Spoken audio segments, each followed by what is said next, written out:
Hey guys, so today we got our first look at Nokia 9 via a new series of images and 360-degree videos. The leak comes via OnLeaks and 91 mobiles, revealing the Nokia 9 design and camera setup in all its glory. Much like the earlier images we have seen, the Nokia 9 will feature the 5-camera setup on the rear, along with a flash and a mysterious black sensor. Partnering with 91 mobiles, OnLeaks also reveals the full aesthetic of the device, including the dimensions. The Nokia 9 is going to be 155mm tall, 75mm wide, and 7.9mm thick. Apparently, we don't know what kind of cameras are used in this device. If it's anything like recent triple camera smartphones, we'd expect standard telephoto and super wide angle cameras at the very least. Also, we wouldn't be surprised to see a monochrome and depth sensor.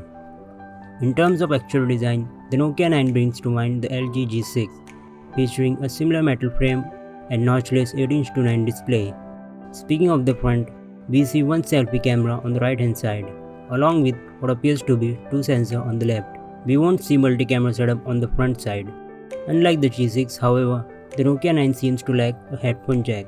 So the Nokia 9 is also going to ditch the headphone jack.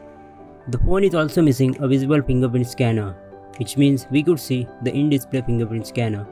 Other noteworthy design choices here include a bottom firing speaker, USB Type-C, the power and volume keys on the right, and a SIM tray at the top. While we don't know much else about the new phone, but we'd expect a Snapdragon 845 chipset, at least 6GB of RAM, and an OLED display, because in-display sensors required OLED panels. Nokia 9 was initially expected to launch later this year, but it's likely that HMD Global will push the launch to early 2019. The pricing of the device isn't known as of now, but we can safely assume this will be the most expensive Nokia flagship yet.